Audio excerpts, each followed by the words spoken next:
Welcome to Anatomy Lesson 54, and this is a continuation of our lesson on the cervical vertebrae. Remember that the spinous processes of the cervical vertebrae are oriented posteriorly and the vertebral bodies are on the anterior side of our body.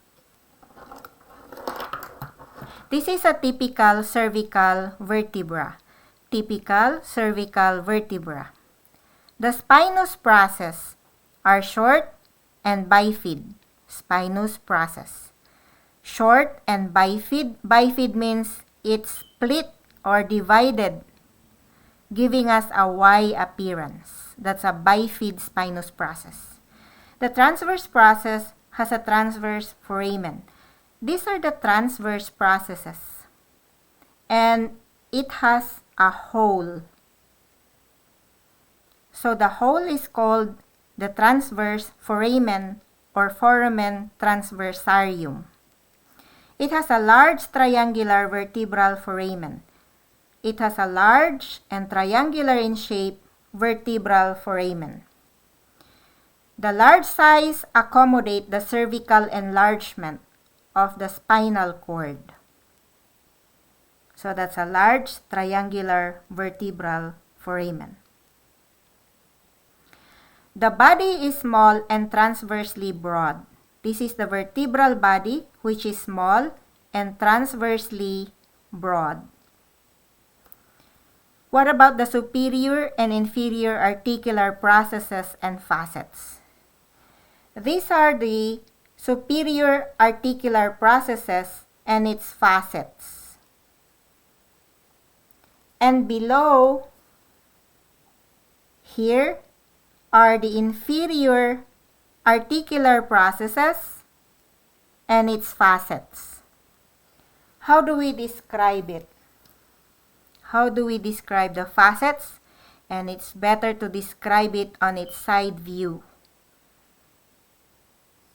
The facets on the superior articular processes face superiorly and posteriorly, meaning the face is tilted more towards the back because this is the back portion or posterior part of our vertebra. This is the spinous process. So this is at the back.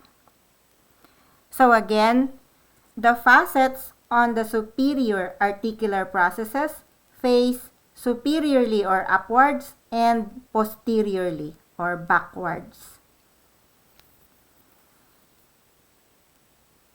So take a look at the face. It is tilted more towards the back.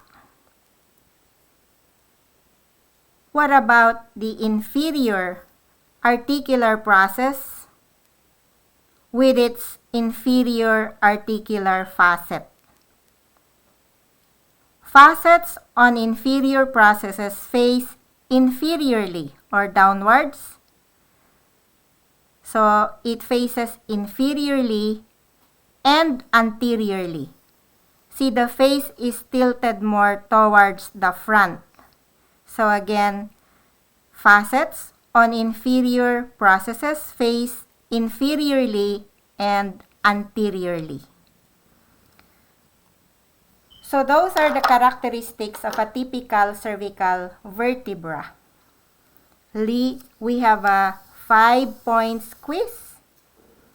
Describe a typical cervical vertebra in terms of its spinous process. That's number 1. In terms of its articular process. That's number 2. In terms of its transverse process. That's number 3. In terms of its vertebral body, that's number 4. And in terms of its vertebral foramen, that's number 5. Merry Christmas!